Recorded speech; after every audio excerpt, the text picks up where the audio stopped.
Come out of closed session. I'll make that motion. Have a motion, to have a second. Second.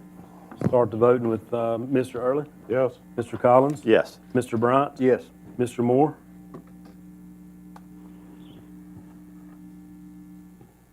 Mr. Horton? Yes, sir. Okay, thank you. Okay, whereas the Carroll County Board of Supervisors conveyed a closed session this day pursuant to an affirmative recorded vote and on the motion to close the meeting in accordance with the Virginia Freedom of Information Act, whereas Section 2.2-3711D of the Code of Virginia requires a certification by the Board of Supervisors that such closed session was conducted in conformity with Virginia law. We went under closed session under A8, A1, and A3. Now therefore be it resolved that the Carroll County Board of Supervisors hereby certifies that to the best of each member's knowledge, only public business matters lawfully exempted from open meeting requirements under Virginia Freedom of Information Act were heard, discussed, or considered in the closed session to which its certification applies, and only such business matters as were identified in the motion by which the closed session was convened were heard, discussed, or considered in the meeting to which this certification applies. Now I ask the board to certify, starting with Mr. Early, I so certify. Mr. Collins, I so certify. Mr. Bryant, I so certify. Mr. Moore, I so certify. and Mr. Horton. I so certify. And I want to apologize that the ones that weren't here earlier, Mr. Moore and Mr. Horton are both have some family medical issues that are joining us by the phone. Okay. Next on the agenda is the 6-year road plan public hearing. I will open it up at 7:25.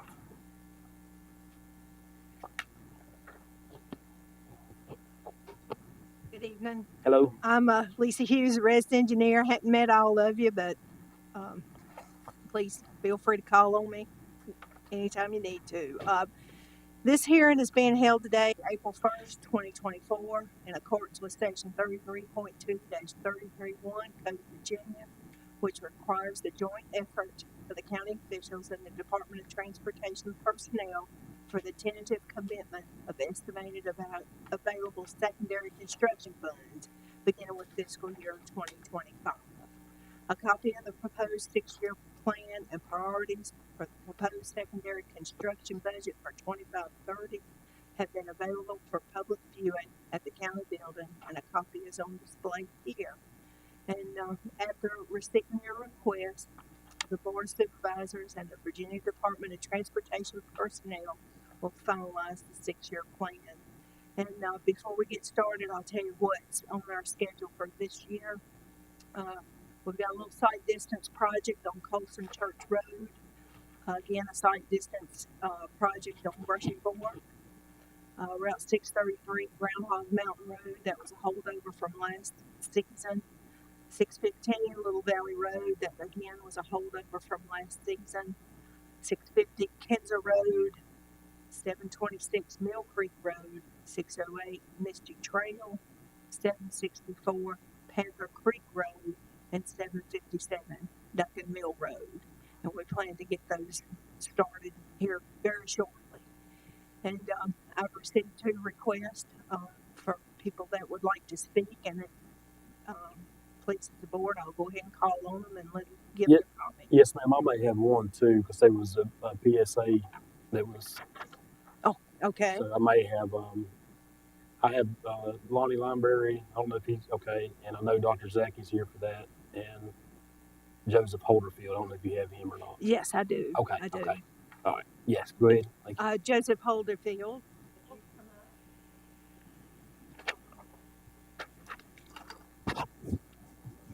Thank you guys for letting me talk tonight. I'm Joseph Holderfield. I live at 586 Frog Spring Road. That's Austinville, which is in the Sulphur Springs district next to Laurel School. My road is about 0.8 of a mile, cut-through road between Oak Grove and Rescue Road. It's gravel, and you know I know we've been here before. I don't know what year it is on the plan. I would imagine that my road has more traffic than any of the roads that were, maybe other than Kinzer Road, that were mentioned here tonight, because it is so close to Laurel School, and also to the, parallels the interstate. Just as today, there was a wreck on the interstate southbound at the 22-mile marker. A truck got stuck at the end of Airport Road on 620. So the GPS takes trucks down my little gravel road. This past week, VDOT did put some gravel down and scrape the road. But with trucks going, we have a lot of farm traffic that comes through there too, and it just washboards so bad. There'll also be, if you come sometime in the winter, there'll be so many potholes that it's almost dangerous at times. It's rough on the vehicle. But not only that, I live close to the road, and this is just me, but the dust is unbelievable. You can't keep a car clean. My house is, I have children. It's terrible. I know that in the past, a lot of dead-end roads have been real rustic. Got that project and I would venture to say that if VDOT put a counter on our road and left it for more than 2 days, that the number of traffic that goes through there would rival anything they have on there today. I'm asking that our road gets put on this 6-year plan and as quick as possible. Thank you. And Joe, what was that road name again? I missed. Frog Spring Road, Route 745. Thank you. I thought that's what you said. Okay. Thank you. Joe Marshall, Pilgrim's Trail.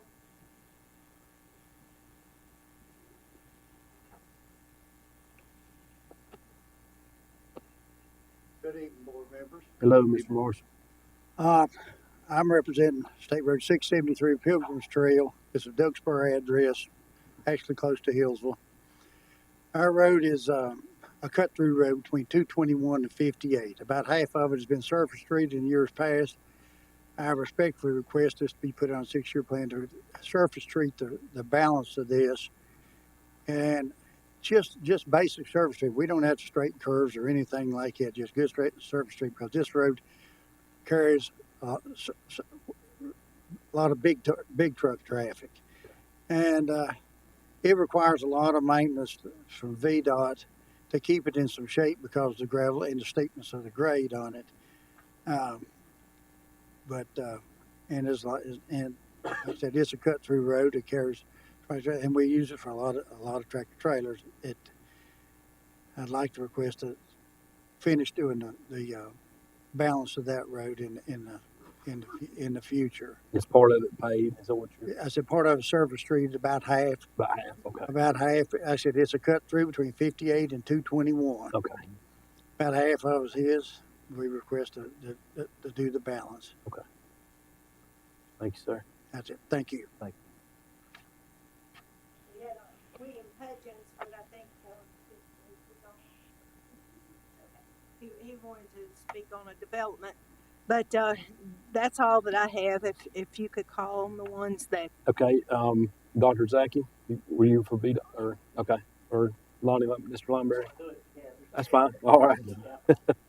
You're welcome. Appreciate you listening to us Yeah. Thank you. and letting us speak here tonight. We come on behalf of Route 606 located in Carroll County before you cross the bridge going to Freeze on the low water. And it's Dixon Road, DIX. that turns off of 606 to the right.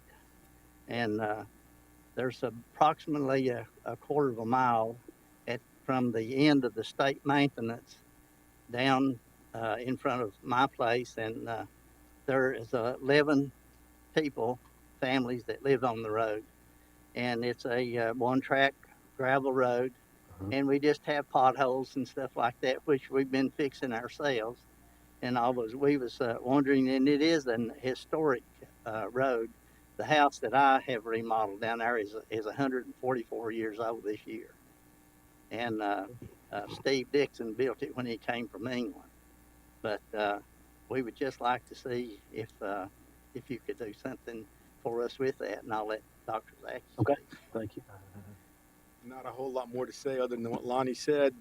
It'd be nice to have the rest of the road. That I think you guys know that Dixon, about 5-6 years ago, it was surface treated with tar, and that did a huge amount of help for us. Mhm. Every gravel road takes a lot more maintenance, I think, than any surface road, because it's harder to keep, and it doesn't take much for it to get big old potholes and such. We do have a lot of elderly folks that live on that road. Some folks that probably can't get in and out of the house on their own at this point. It'd be nice to have something like that done for them. I realize there's a lot of competition and limited resources, but if y'all can at least have us on the radar, we appreciate it. Okay, sure. Thank you. May I ask a question? Yes. Is it the part of the road that's beyond state maintenance sign? Yes, sir. So that has been discontinued? For the state maintenance sign that's where it stops. The hard surface stops right there. About a quarter of a mile to the end of that road is where the 11 families live. And, we maintain that ourselves. And it has a high place in the middle with grass growing in it. And, it's not really a big deal if we could just get a little help with some gravels and maybe have a motor grader to knock off the center of it a little bit now and then or something. We'd be tickled to death with that. I understand, and I feel your pain. I know exactly what you're talking about. Yes. Lisa, is that possible beyond state maintenance? No, sir. No, unfortunately, when we, take in a road that's not state maintained now, it has to be brought in, like new conditions. Like we don't wanna have to start maintaining stuff. Yeah. Yeah, well, the road is in good shape now. Dr. Zachary just has that all potholes filled in and all things like that. What do we have to do to get it to be? Yeah, It has to be hard surface, it has to have a dedicated right of way. And I'd be glad to meet with you and show you what needs to be done, but unfortunately, there's no funds to do that. The hearing tonight is for roads that are already in the highway system. To improve it, I'd be glad to speak to you. okay. Give But that. the road would have to be hard surface. Yes, sir. Well, thank you, gentlemen, for Thank your you. time. Thank you for coming. Appreciate it.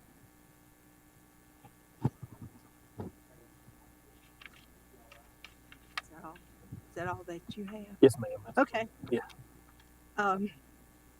What we'll do from this point, I'll get the traffic counts and get the information on the roads that the people spoke of today. And I'll get it back to you tomorrow, next month. Okay. And we'll make a recommendation of what we think we can add to the plan. Sure. Appreciate that. Okay, and just one other thing I wanted to mention, maybe a couple other things. On May the 7th is our spring transportation meeting, and Mr. Watson, I know you attended last year. That will be at the Salem Civic Center at 4 p.m. And what that is our Commonwealth Transportation Board members are there. You can lobby for your projects. They'll take your comments.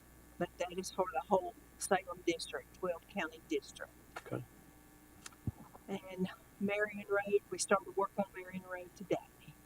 Okay. And that's all that I have. Anybody? Any more questions for Mr. Moore, Mr. Horton? Do you have any? I do, yes. Okay. Lisa, thank you for coming. Safe travels back home. I would like to add Suffolk Town Road again this year for a traffic count, if you would. Yes, sir. Thank you. Will do. Yeah. That is, All right. that is- And I did have one more question. I know that a couple of years ago we added the Frog Spring over there on the plan. What was? Could you get us for the next meeting the traffic count that road had versus the rest of them? Yes, sir. I sure will. All right. That's all I had. Thank you, Mr. Chairman. Thank you, Lisa. Thank you. So Lisa, if we have roads in our district that we feel like there needs to be a road count on and see what we can do, you want those? Yes, we regularly count roads that are under 50 because if you'll look at this title sheet, and I'll kind of explain that because I know some people have questions. If you look at this front sheet of what we had sent you, only roads that are 50 vehicles and above are eligible for this district grant or the unpaved road funds. That's Code Virginia. The only funds that we can spend to upgrade roads that have a traffic count less than 50 is this telefee, and you'll see that's substantially less than what the unpaved road funds is. And we have to wait till we accumulate enough of those funds to be able to do one for a road under 50. Well, Lakeview is one of mine, and it's on the list. It's way down the list, but it's on there. The other two are Flint Hill Road and Whistler Drive. Okay. And those are on the plan now? No, No, Whistler I and didn't think so. Whistler and Flint Hill are not. Flint, okay, Need to be. okay. We'll see. It's tough. I will say VDOT came down and gravelled Whistler and Lakeview and Valentine Leonard, and they were perfect. I've never seen them better. And a week later, there wasn't a gravel on any of them. So it leaves fast when there's a lot of rain. Yeah, and like a gentleman said, gravel roads are a headache for us to maintain too. We'd like to pave them all, but just not the funds to Got do the it. money, do you? So, but I will bring back recommendations to you next month. Okay, Miss Shirley's got something. Lisa, I would also like to thank you for being here tonight and other familiar Okay, faces fell from VDOT. And I also want to thank Mr. Marshall for showing up. That road is in my district, and I was going to bring that up tonight to add that to the 6-year road plan. I think it's necessary. It's really in, Pilgrim's Trail is in very bad shape, Thank as is Poplar Hill, which I know is already on there. Could you just explain, and you probably have done it previously, things like jurisdictional impact or requires permit from FPS? Mm-hmm. That's jurisdictional impacts refer to live water that we have to do extra steps in order to get permits to replace pipes, any flowing streams. And the National Park Service, those are the roads that are borderline the parkway or are partially on the right of way, and it's taken a great deal of time to get permission to even pave those roads. One is Appalachian Trail, Groundhog Mountain Road, and I think Misty Trail is also within the parkway boundaries that we have to go to them to get permission. So Pilgrim's Trail would probably require jurisdictional impacts because it does cross a stream. Yes, it's not impossible. It just takes a little bit more time. Okay. No, it's a process like everything. And 50 vehicles per day is the cutoff, right? Yes, sir. Thank you. All right. Thank you. I thank you all very much. Thank you, Lisa, for coming out. Okay, we'll close the public hearing at 7:40. Thank you all for coming. And next on the agenda will be the Chestnut Creek scoreboards.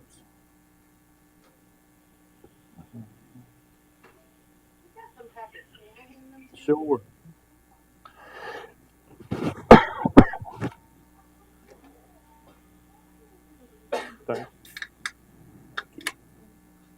Thank you.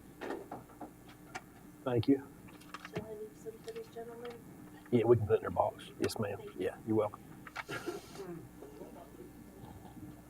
Thank you.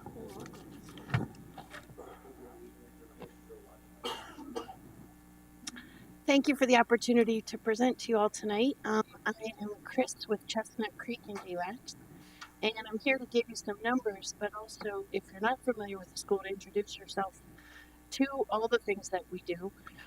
We're a year-round operation located in downtown Galax that does serve the Twin Counties. We were formed as a vehicle to stimulate growth in the economy. We've been at it 17 years, and it has absolutely been more about community development just as much as it has been economic. We offer classes year-round in our fully equipped studios. We have our pottery and wood studios separate. The main building has printmaking, music, jewelry, and glass, and there's more than that.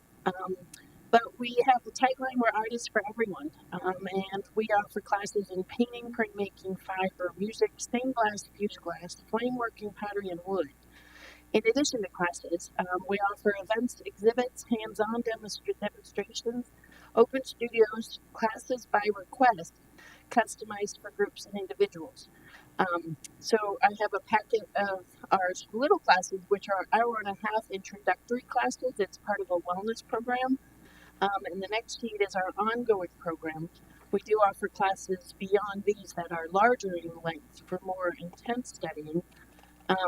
We also are having our annual Fall into Art Festival. It's scheduled for October 5th, and it is free and open to the public.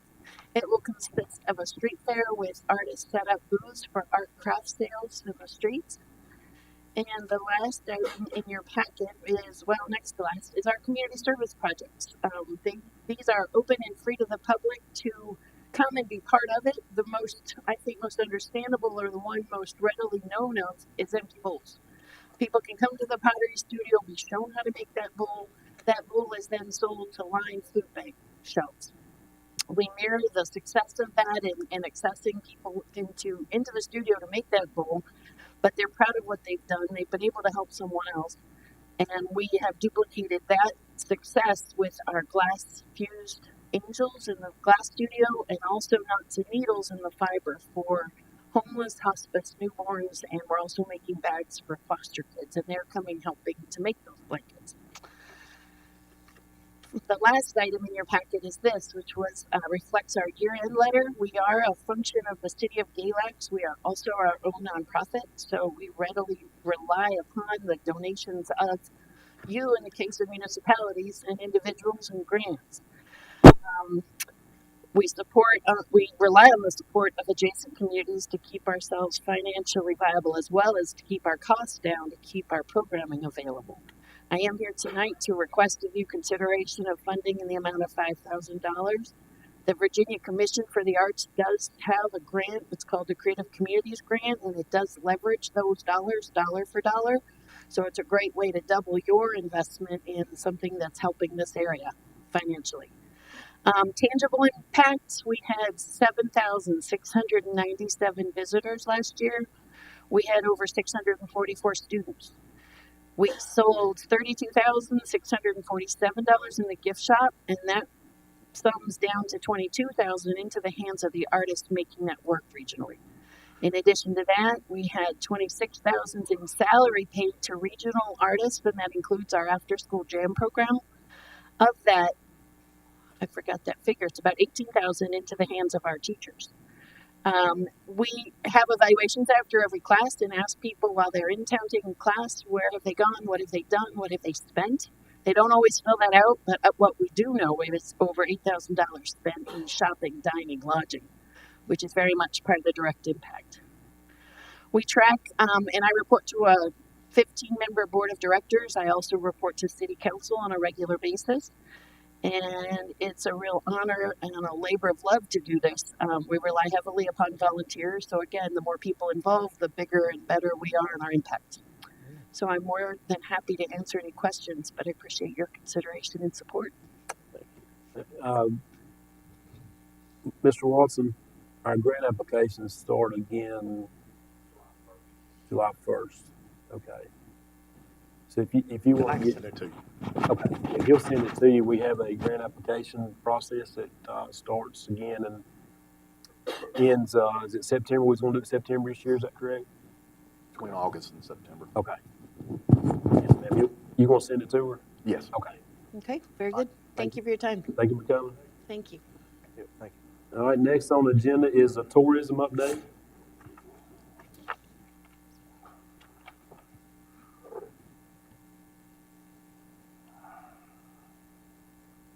Hello. Hello. How are you? Good. It's been a long day, but I'm here. Nice to see you all. So I kind of wanted to go. I'd actually talked to Greg a couple of weeks ago. I'd ran into him, and I also ran into Joey not too long ago. So I wanted to come in since I've officially been here a year.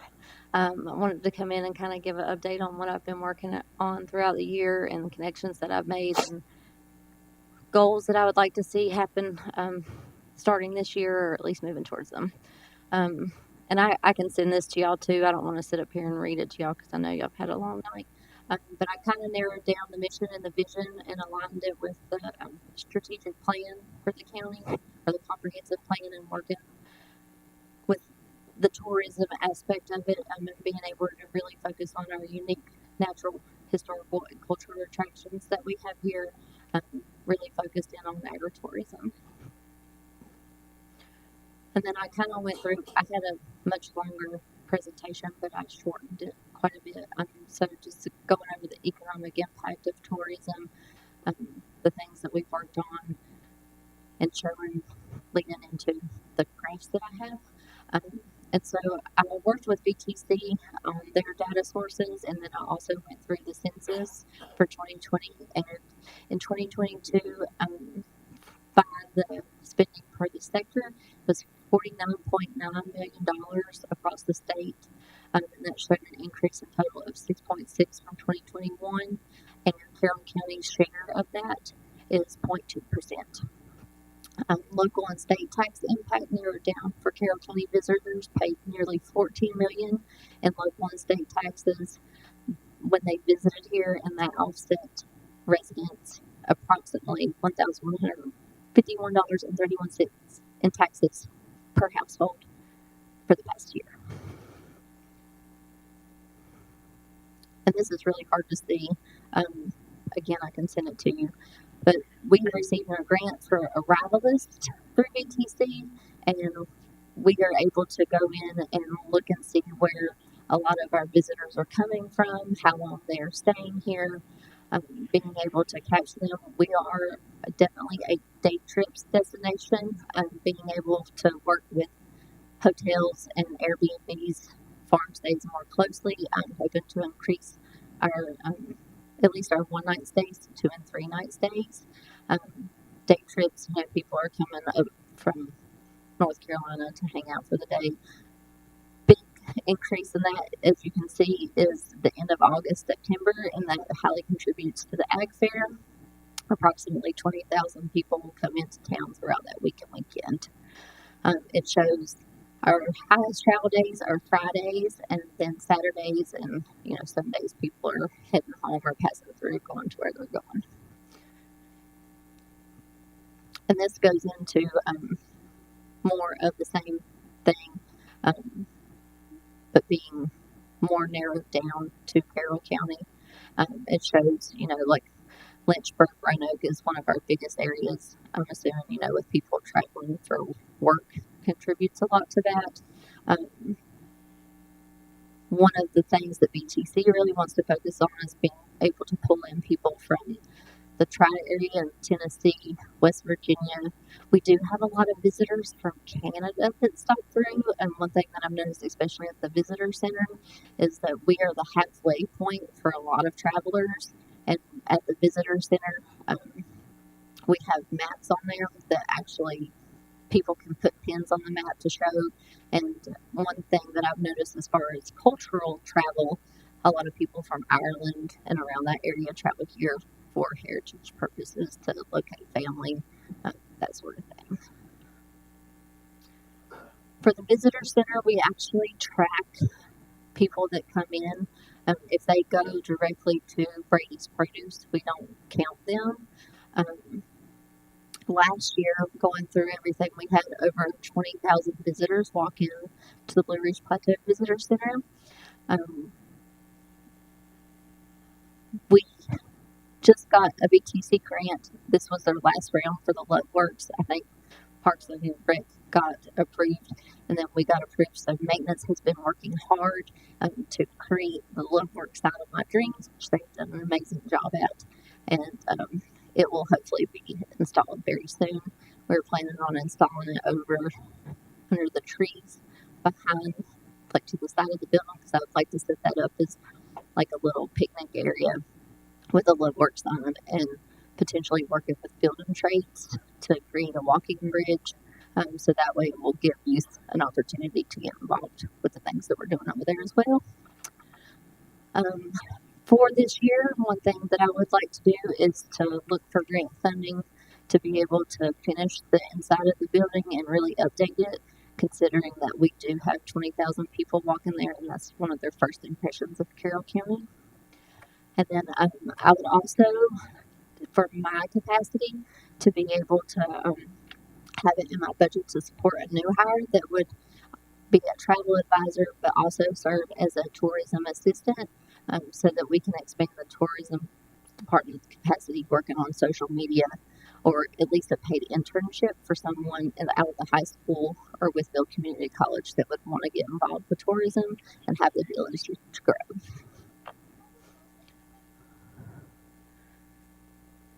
And that's my presentation. Oh, well, actually, I missed one. So a couple of the things that I did want to go over is just share with you, who I've been working with throughout the community. One of the first things I did was get involved with the Ag Fair Committee They've been wonderful. Just trying to help out as much as I can with Ag Fair. We did get a Love Work sign last year, so that really helped promote Virginia tourism and the Ag Fair altogether. I've been working with the Carroll County Creative Arts Center to really kind of get them involved, get artists involved in different projects throughout the county. I have been working with the Blue Ridge Art Center in Fancy Gap because a lot of those artists intermingle. And then working with the Litter Task Force. Our trash problem is a tourism problem also, so really want to just work with them to have events and educational opportunities to educate travelers that are coming here not to throw their trash in, and also working with the people that are already living here. And I have a question, Brooke. Can you talk at all about Airbnbs? Do people come in looking for lodging beyond hotels? Do we have enough Airbnbs in the community? Or are we? So when I first came on, I redid our website and I did research on Airbnb and VRBO. And we have over 300 Airbnbs in Carroll County. And from the ones that I have talked to, they're constantly booked, mostly with people traveling through. If there's one empty, then they'll find it off the interstate and then they'll stay overnight. I don't know, especially in VTC numbers, our Airbnb does not go into that contribution because they only look at hotel lodging. So those numbers are not necessarily 100% accurate. And working with the hotels, they've been pretty good, especially the Hampton Inn. The lady over there, she's amazing. And being able to I have started making connections with some of the Airbnb owners, especially ones that have farm stays and also do as wedding venues or event venues, and focusing on them first. But we do have a lot of Airbnbs here. Yeah, ask because I know even as many hotel rooms as we have, there's scarcely enough through the summer, spring, summer, and fall. I mean, they're driving hundreds of miles sometimes looking for rooms. Well, and I think that also contributes to it being more so of day trips. Where we did the so we also did two things with PBS. We did the Carroll County Hometowns, and then we did the Cannery. Hope y'all had the opportunity to watch both of those. The Cannery experience was eye-opening to me because the lady and her family, they had people coming in from Tennessee, Georgia, Raleigh, and they were staying at the farm all weekend. And so that's when it was like a light bulb came on. I was like, all these people are traveling in and, even coming to the cannery, but that's not tracked, I guess. I have been looking into different options.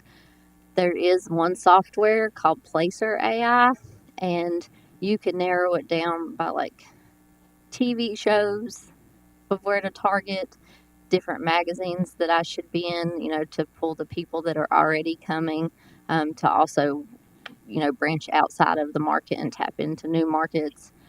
We don't really, this year, I have pulled all magazine ads to be able to really use funds on the ground because we can't track how they're doing by any way. We can monitor web traffic, but that's about it. We don't know if they've came here. And to me, I would like to spend my money where it goes further. But I have put it in like the Virginia Visitor Center guide, and then I did do the Galax Carroll guide and the Blue Ridge Parkway map. But I really focused on Fancy Gap for the Parkway map just because, especially with the Fancy Gap Country Store moving in, like they are pulling in people from all over. Brooke, I'd like to say congratulations on your 1-year anniversary, and Thank you. thank you for your enthusiasm and your hard work. And please keep us informed as to ways we can make you successful, because I think you're doing a wonderful job for the county. I appreciate it. Thank you very much. Anybody else have anything? Mr. Thank Moore, you, Mr. Brooke. Gordon? Thank you, Brooke, for coming out and everything you do for the county. I look forward to working with you more in the future. Thank you very much. All right. Thank you. Appreciate it. Next on the agenda is the Freeze Community Center. Or is this Freeze Fire Department? Is this? Okay. Come on up, gentlemen. That's what we had on there. But I said, that's Mr. Lineberry. That's the fire department, Mr. Hott. Thank you guys for having us and letting us come and speak with you this afternoon. You're What we're here with is we would like to have a request to be able to buy a tanker, tender, 3,000 gallon, to be able to serve the citizens of both Grayson, Freeze, and Carroll County, as we have been doing in the past 60 years. It's come down to where we have a water supply issue over in Carroll County. There's no hydrants, very little water from creeks and stuff. Mr. Watson and Mr. Bergeron both come over and rode with us and seen the situation that we're in. So what we proposed to Mr. Watson was that we would buy the vehicle, maintain it, house it, use it, and we'd just like to have you guys to help us once a year pay the payment on it, so that we would be able to help the citizens over on that side of the river. You can have $1 million pump truck, but if you ain't got no water to put through it, it's useless. So that's what we're here to ask. And most tenders, 3,000 gallons, are somewhere between $450,000 and $500,000. And they're available to be financed through most of the fire apparatus places. So I'll turn it over to Mr. Height here. He's got some statistics and stuff for you. Okay. Thank you, Mr. Lundberg. So I have the statistics for what we cover in Freeze and the lack of what we're lacking in Carroll County that would help us with the county supporting us and helping us purchase this tanker. But in no way is it meant to be facetious. It's just showing the statistics and what we receive on the Freeze side of the river. Sure.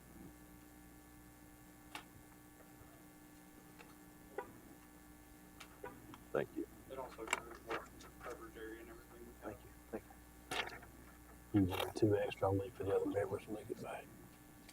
Thank you.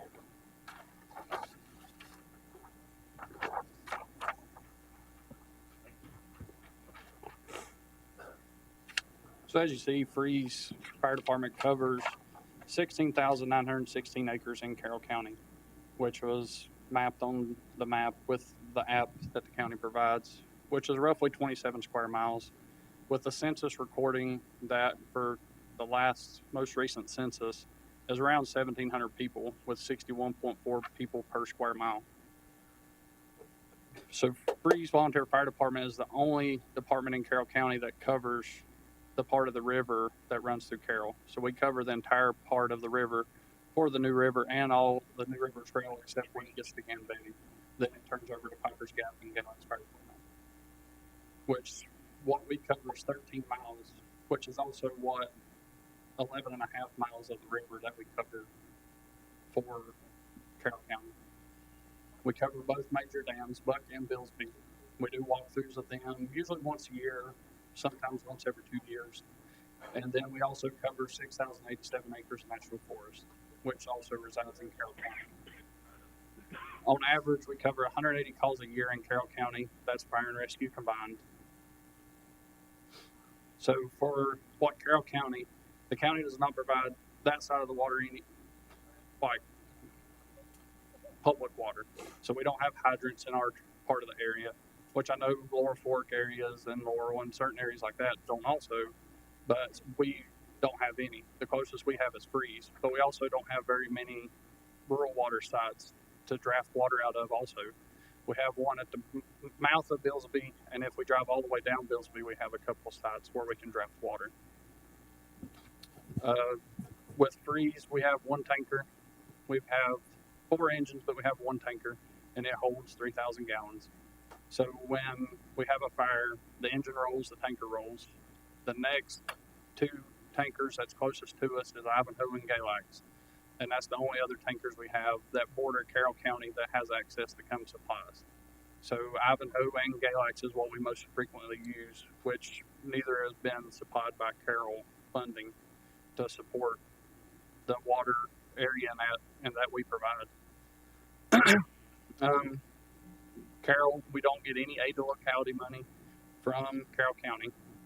for supplies and everything for the fire side, which comes from the homeowner's insurance for the population. So anybody that pays a homeowner's insurance in our area, part of that goes towards the aid to locality money.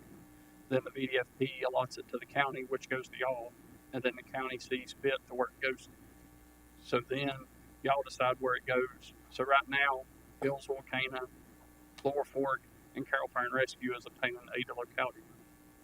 Freeze, we don't see any aid to locality. We get aid to locality from the town of Freeze and Grayson County.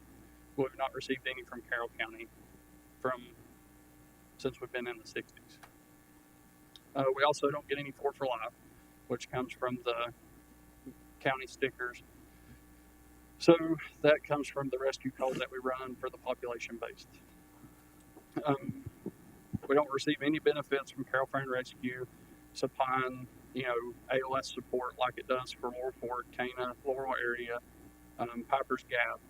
I'm a past employee of Carroll Fire and Rescue, so I'm very fond with how they supply ALS support to that area. Freeze, we have to use Galax Grayson, which costs us $150 each time that we request help from them for ALS assist. Where when Carroll 1000 comes out to support the volunteers, they just bill it all as one and the money's dispersed as it needs to be.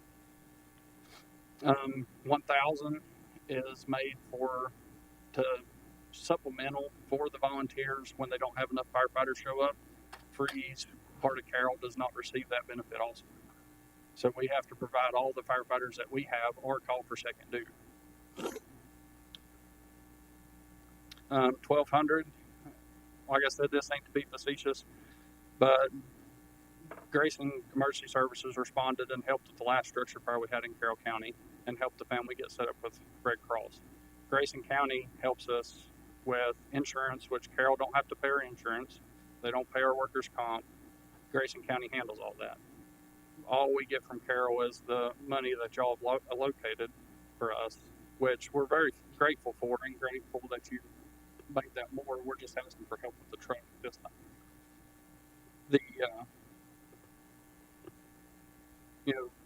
We don't see the emergency services coordinator on our side. We take care of our side as we see fit.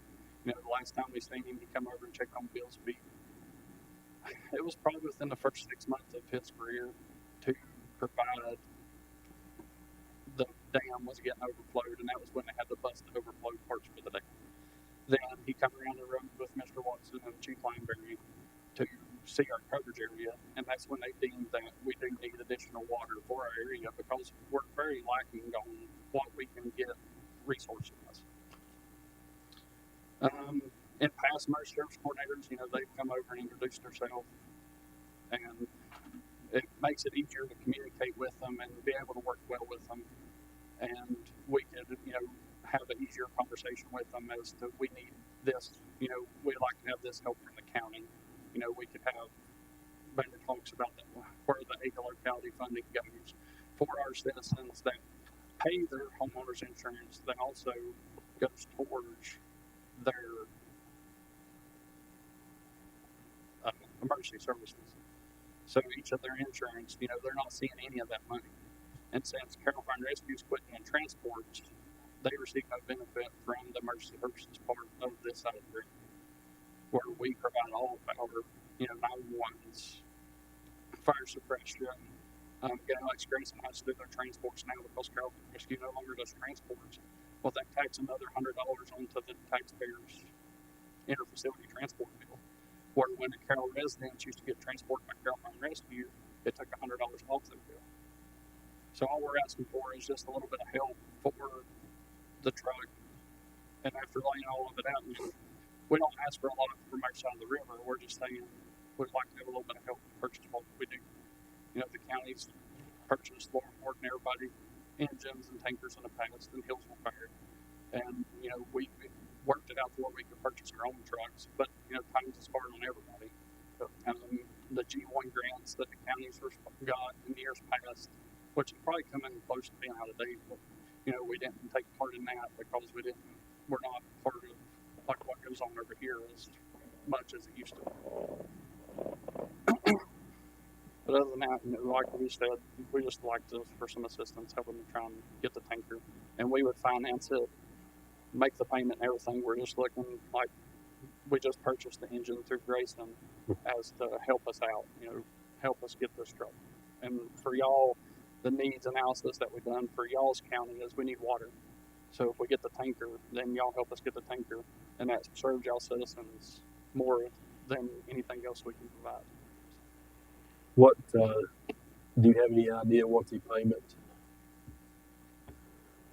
Mr. what Lundberg, you're looking at? It's according to what the cost of the vehicle is that we're pursuing. Okay. Probably somewhere in the $40,000 to $45,000 a year range would pay the payment for maybe 10, 12 years. Okay. Might have to go out as much as 15, but that's a small amount for Carroll County's portion of it to be able to supply water, and we could use it as mutual aid. When you have the Douglas Fir fire down here and you have need for water tenders, we could have come and responded with you on that. And if we had this other truck, we'd have 6,000 gallons that we come out with and help you in other places. We don't have to pay for it. And we're also second due in the Gambetti, Hebron area also. So, when Galax Fire gets a call out there, we'd also be responding to that part of Carroll County. You do water rescue too, don't you? We do. Yeah. We cover all the parts of the river from the line that the firehouse had freeze all the way. There's like a sliver, not even probably 200 yards that Ivanhoe covers that we don't cover, but all of the rest of the entire river going through Carroll County we cover. So we handle all the water rescues because we have easier access from the trail. So, we have 2 boats and we have a Zodiac boat that we can use to go for that rescue. We have the smaller ATV so we can pull the boat down the trail and get across the bridges that we have now, or we can go to Billsby and come up either way. But, we're very,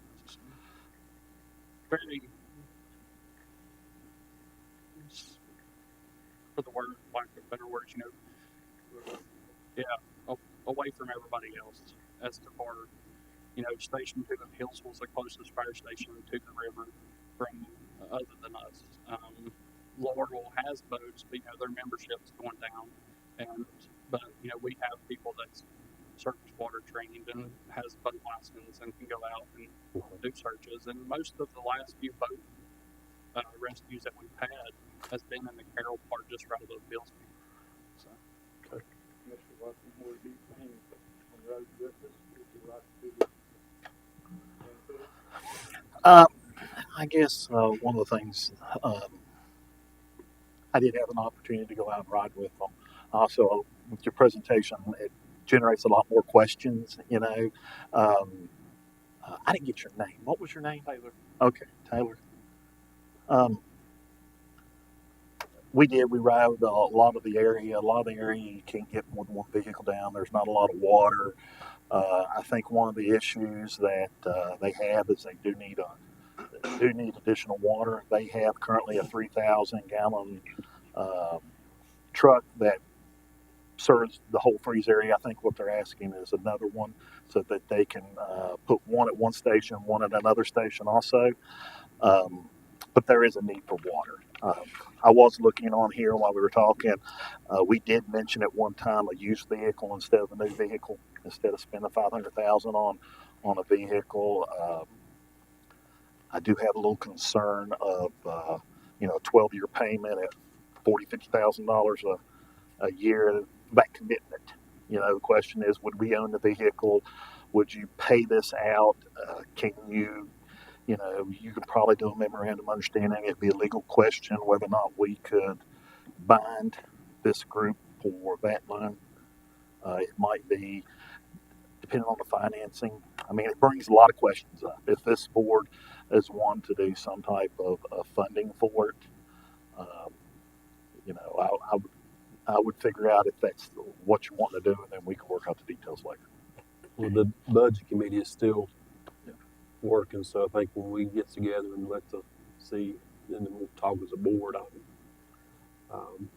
You do cover rescue and stuff too. I mean, we don't hear a lot about from that area because y'all do such a good job, and Yeah, I and do we're appreciate it. we're currently staffing from 7 a.m. to 7 p.m. Uh-huh. with a paid, like a part-time paid crew to cover during the day, and that's on our department. We cover the payroll and everything on that, and like I said, the workers' comp goes back for Grayson. So Carroll, we still run the Carroll County calls, and y'all receive that service just from what we provide for that part of the community. Right. And we're just asking for a little bit of help for y'all's residents that we serve that they don't really ever see anything from the mercy services side on their side of the river. Right. And a lot of citizens have brought that to our attention, and we're just trying to help them out. Okay. I have a question. I thought early on in your presentation you said that you would buy the vehicle. Yes, we would, our trustees and membership have said that we could buy the vehicle and stand good for it. Grayson County would pay the insurance on it when we put it in our service. Okay. We wouldn't have to do that. And then once a year, we would make a 1-year payment. That's where I was confused. It's a payment for the entire year, not 1/12 of a payment for. No, it's one payment. It's a single year payment, and what it is the payment that we make. The note, the letter, like Grayson County, they allotted us an amount over. It's over 4 years. No, Every 2 years for up to. It's every 2 years they give us money. What we've done there is we So- finance the big truck, and then when they give us their money, and we pay. Okay, so that was where I was confused. Yeah. Would you be financing the entire cost of this vehicle at $500,000? So technically, if we're making the payments, don't we own the vehicle? Well, that's what you want at the end of it, that's fine. We'd like to use it if we wouldn't want to put it in service, buy all the equipment that goes on it, which we're gonna hose and all this appliances and stuff. Then you come and you just get it, Would a vehicle from, we have tankers all over the place in the county. Would a vehicle reallocated to your station suffice? What kind of gallons? 3,000. 3,000. as long as it's within its years of service. That way, it's still within its 20 years of service for the NFPA standard. Well, it is still in service. I mean, it's with other stations. Okay. You got it, we would. That would work for a while anyway, It right? would, and like I said, it's just providing for y'all's. If y'all done bought it, it's providing for your community, or for y'all's citizens and residences. Then we'll run it, we'll provide it. With that, with y'all owning it, it would, it'd have to fall under y'all's insurance most likely, depending on what the legal standpoint of it was. I'm not saying we want to, but I mean, Yeah. if we're making all the payments, then Yeah. technically we do. Yeah. And like we said, all we're trying to do is provide for the area. As long as the water gets there, if y'all own it or if we own it, as long as the water gets there to put the fire out, that's what the citizens for. Oh, I understand. When they show up, they don't care whose name's on the side, as long as people's on it and water's on it to provide for their area.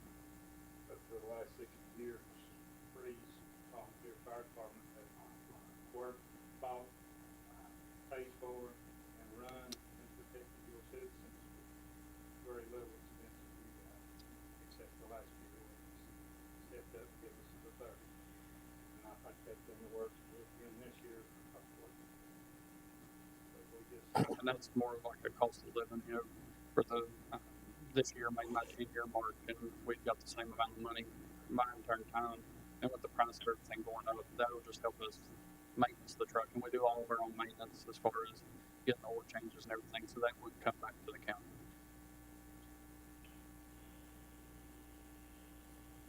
Any questions?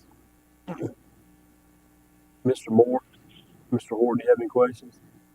No, I'm good. I appreciate your time coming up and showing this to us and asking us about it. We appreciate you. Okay. Yeah, that's all I had to say is thank them for their service to our citizens. We appreciate you coming. We're working on the budget and everything now. The budget committee is, so we'll get together and have some more discussions. The one thing that we would need if you guys did decide to do this would be a letter of commitment from you, just saying that the county would continue on to pay for this piece of apparatus, even if the board changes and somebody else comes in, it would be an ongoing thing because 2 years, 3 years, 5 years down the road, board changes, and they decide they don't want to commit to it. Correct. Then we would have to go to scrambling and sell more hot dogs. Right. Yeah. All right, gentlemen, I appreciate you. Thank you. Thank you for everything you do. Thank you. Okay, next on the agenda is citizens' time. Have anybody signed up for citizens' time? No, okay. Next on the agenda is approval of minutes. We can approve them all 1, 2, 3, March 4th, March 18th, March 25th together. We can have a motion to approve them separate. I make a motion we approve them all together. Okay, have a motion by Mr. Moore. Do I have a second? I second. Okay, second by Mr. Bryan. I'll start the voting. Mr. Early, Yes. Mr. Collins, Yes. Mr. Bright, Yes. Mr. Horton, Yes. Mr. Moore, Yes. and I vote yes. Okay, next on the agenda is the consent calendar. Entertain a motion to approve the consent calendar invoices 1, 2, 3, and 4 together or separate, whatever the pleasure of the board is. I'll make the motion that we approve the consent calendar 1, 2, 3, 4 all together. Okay, I have a motion to approve invoices 1, 2, 3, and 4, which would be on 3/13, 3/18, 3/19, and 4/1/24. To have a second? Second.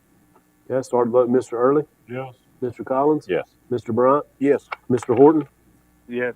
Mr. Moore, Yes. and I vote yes.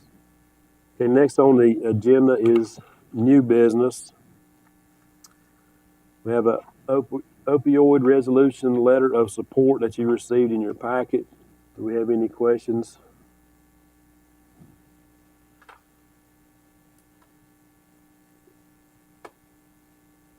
Okay, and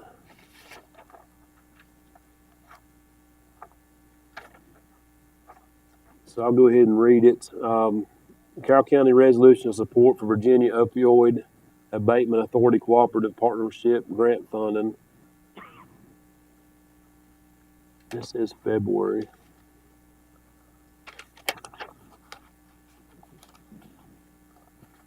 I have a question, Mr. Watson. This got February, day of 2024.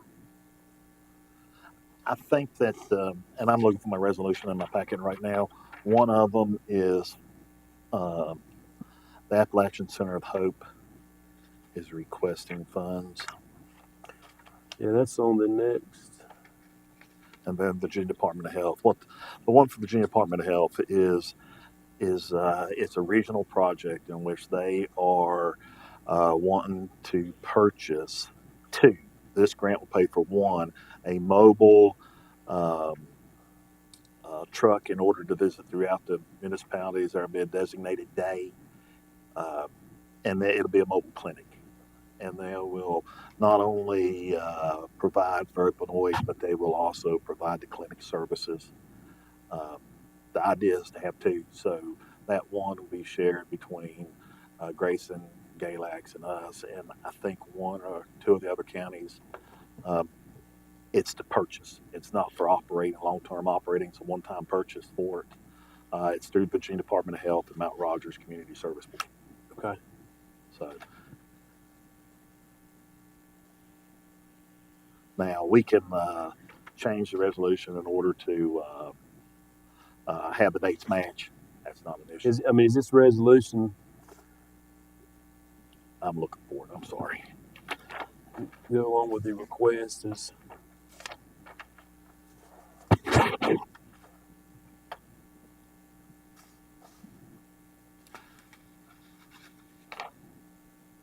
Chairman, yes. I mean, one option would be if the board's inclined to take action on the resolution, you could have a motion to approve the resolution with the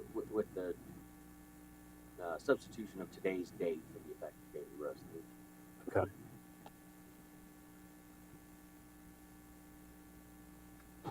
I'll entertain a motion to approve the opioid resolution letter of support, and we'll modify it to today's date. I'll make that motion. Okay, have a motion, I have a second. I'll second it. All right, start the vote with Mr. Early, Yes. Mr. Collins, Yes. Mr. Bryant, Yes. Mr. Moore, Yes. Mr. Horton, Yes. and I vote yes.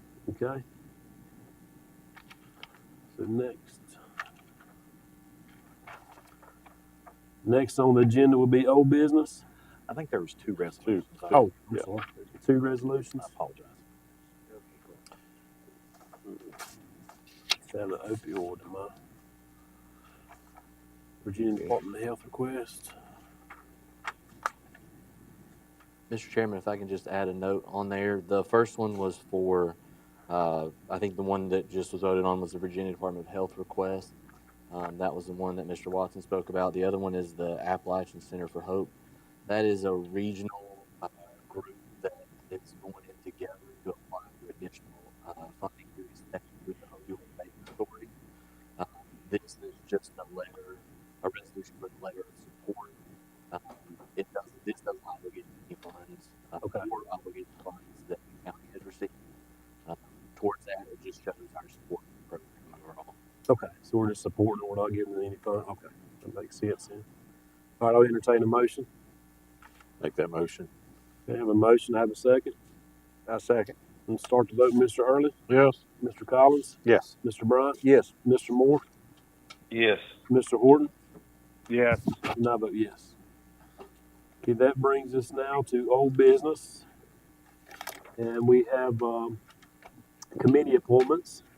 So would anybody like to make any committee appointments tonight? Mr. Chairman, I'd like to nominate Mr. Luke Watson for the litter task force. Okay, have a nomination for Luke Watson. He's here with us. Hello. Do I have a second? Second. Second, okay. Start the vote with Mr. Early, Yes. Mr. Collins, Yes. Mr. Bryant, Yes. Mr. Moore, Yes. Mr. Horton, Yes. and I vote yes. Okay, do we have anybody else? Mr. Chairman. Oh, sorry. Sorry. Go Mr. ahead. Chairman, I'd like to see if I could nominate Ethan Edwards for the litter task force. Ethan, and he's with us tonight too, I believe. Yes. See, thank you. All right, have a motion for Mr. Edwards. Do I have a second? Second. Okay. Start the vote with Mr. Early, Yes. Mr. Collins, Yes. Mr. Bryant, Yes. Mr. Moore, Yes. Mr. Horton, Yes. and I vote yes. Okay, I'll entertain any more. Mr. Chairman, I'd like to nominate Brian Utt for the Planning Commission. Okay, I have a nomination for Mr. Utt Brian Utt for the Planning Commission. Do I have a second? Second. I have a second. I'll start the vote with Mr. Early, Yes. Mr. Collins, Yes. Mr. Bryant, Yes. Mr. Moore, Yes. Mr. Horton, Yes. and I vote yes. Anybody? Mr. Chairman, I'd like to Planning nominate. Commission? She's saying there's two on the Planning Commission open. Yeah, it's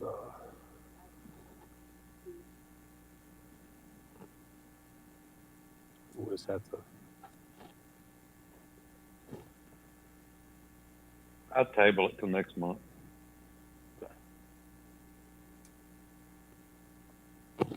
Mike, do you know which one is open? Of the Planning Commission? We had Curtis Sumner and Trafia, I believe. I think the only difference would be the time frame in which what we're trying to do is clean up a lot of our positions. So what has happened over time, if a person was put onto a board, well, the board really should have started in, I'm just using a fictitious date, say July 1st. What happened is if somebody wasn't put on there, it's a 4-year term or 2-year term until August.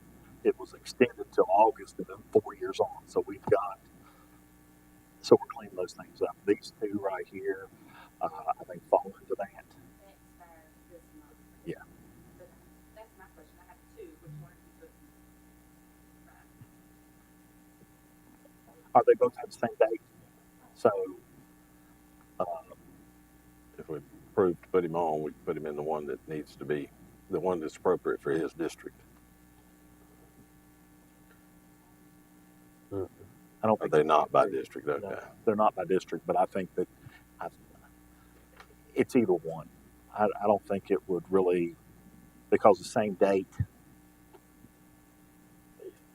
Neither one of them.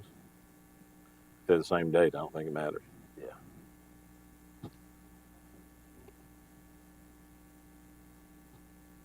Okay, that being said, I'll entertain any more motions for committee appointments.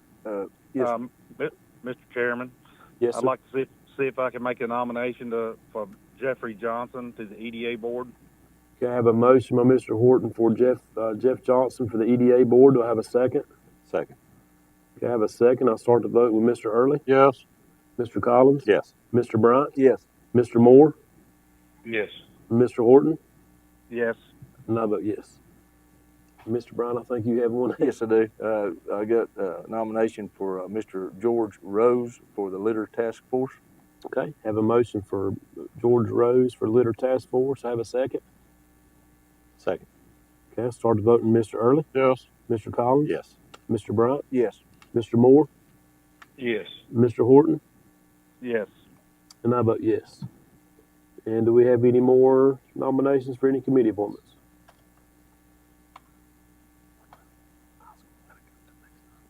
That gives you 3 more members, so I'm not sure how many more you are missing, but there's 3 more. We appreciate it. Thank you. Thank you so much. Thank you. And it's nice to see you, young men. We appreciate you stepping up. All right, that being said, we'll go to board member comments, and I will start with Mr. Early. Thank you. I'd like to just put in front of the board that perhaps we could invite Mr. Jerry Carter to give a presentation before this board. He was responsible for the scoreboard for the softball field. I was at the Gemini Awards last week and had lunch with him, and he's got some very valuable information I think that we'd all like to hear. So if we could add him to an agenda when it makes sense, it doesn't have to be next month, but sometime in the next 3 or 4 months, if we could add him, I think that'd be good. I would like for all meetings, well, when I ran for board of supervisors this time, one of my tenets for running was that these meetings would be more open to the public and more visibility to the public as to what their elected representatives are doing for them. So I would ask that all meetings, regardless of special call meetings, regularly scheduled meetings, but any meetings where Jason, our IT guy, is here, video in it, then it'll be live stream. So I will make that a motion. Okay, are you talking about budget meetings as well? If it is in the public, yes. I mean, we had a budget meeting the other day and nobody was here but us, and it was not live streamed. So I think it needs to be. If Jason's here recording it, then it should be on the YouTube channel. You're just saying if he's, just to clarify, I just want to make sure I'm understanding. All meetings that are public should be live streamed. Okay. All right, have a motion. Do I have a second?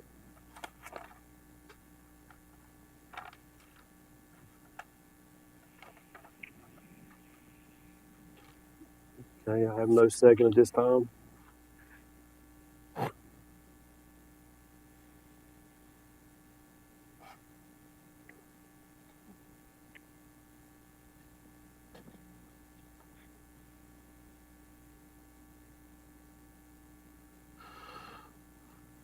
Okay, Mr. Early, I have no second. Unbelievable. But my next comment is that I would like to go back to the process that the former chairman had, which was randomly asking for votes on motions. I'm constantly the first person to be asked for my vote and also for my supervisor time. So I'd like for that to go back to the random process that Mr. Moore had. That's all I got. Okay.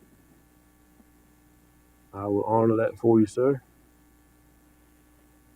And next I'll go to Mr. Collins. Just like to say thank you to all the staff, the work that they do and put into working in the county. But also to all the people who showed up tonight. Litter Task Force, my hat is off to the work that you all are doing. I appreciate that. Appreciate Luke and Ethan for the podcast that you did on the Litter Task Force. I hope everybody get that and listen to it. These guys are examples as great students and great athletes and just all around good young men. If I had daughters, I'd want them to date them. So I don't have any daughters, but I got some granddaughters. But anyway, thank you all for being willing to serve as teenagers. What an awesome thing that is.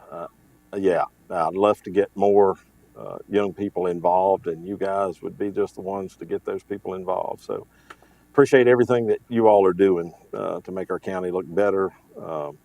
There's a lot to be done, but you're making progress, and that's the reason we instituted that committee. So just thank you all for everything.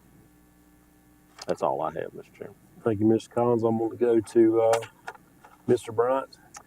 Yeah, I'd just like to thank all the staff and for the board and all that you guys do for us, and also like to thank the new committee appointments for your willingness to serve and to help out, and then also the citizens that came out and spoke tonight. I'd like to thank y'all for coming out. That's all I have. Okay, you're not here. It's a little bit. Mr. Horton. Yeah, I just want to apologize for not actually being there tonight. Situation arose, I couldn't actually physically be there, but I just want to apologize to everybody for me not being in actual attendance. But I appreciate all the citizens that come out tonight, and I'm looking forward to the new appointments we made to the committees and so forth, and look forward to everything we've got happening in the county. Thank you again. Okay, Mr. Moore. Yeah, I'll just ditto what Mr. Horton said. Thank the board for allowing me to phone in, and my apologies to the citizens for not being able to be there. And hopefully we'll be back next month. Thank you. Thank you. And as I go last, always I want to thank everyone that came tonight. Thank you to VDOT, their hard work, and Chestnut Creek School of Arts, Tourism, Freeze Community Center. Especially thankful for these young gentlemen stepping up for the Litter Task Force. We appreciate you and for what that whole group does. And this past Saturday, our rec department put on a successful Easter egg hunt for the kids. It was an outstanding job they did. It was the Wellness Center had a Easter fun run walk that raised money for the people battling cancer, diabetes, heart disease, obesity, and chronic conditions. I believe I saw you, Mr. Watson, at that event. But it was a great event. I went and spent a little time. The rec department did a wonderful job, and I appreciate all their hard work. Last thing I've got, other than thanking our staff and the board and everyone that's here to putting work in for the county. As you're aware, Mr. Moore's daughter, Tiff, has been in the hospital. That's why Mr. Moore's been joining us, and I appreciate you, Mr. Moore, for taking your time away from her to stick with us. She's a warrior. I honestly don't know anybody tougher than her, but I do ask that you will keep these two things in mind. I want you to keep Tiff and Tracy in their family in your prayers. They still got a ways to go. Secondly, we're putting on a benefit this Sunday, April 7th, at the VFW starting at 11 a.m. There'll be food, a band, an auction. There'll be lots of items to bid on, plenty to eat. So I hope you can all come out and support the cause. And that's all I have. We'll go to county administrator comments. No, I just follow up with that. Keep them in your prayer. It's a tough thing to go through, and it's really important. I believe prayer works, and just want to say thank you. I'm surrounded by a lot of good people that work for Carroll County, a lot of good volunteers. So that's all I have for tonight. Mr. Durbin. No comments from legal this evening, Mr. Chairman. Okay. Mr. Chairman? Yes, sir. I make a motion to adjourn. All right. I have a motion. Do I have a second? Second. All right. Start the vote with Mr. Early. Yes. Mr. Collins? Yes. Mr. Bryant? Yes. Mr. Moore? Mr. Moore? There you go. Mr. Horton? Yes. And I vote yes. Meeting adjourned.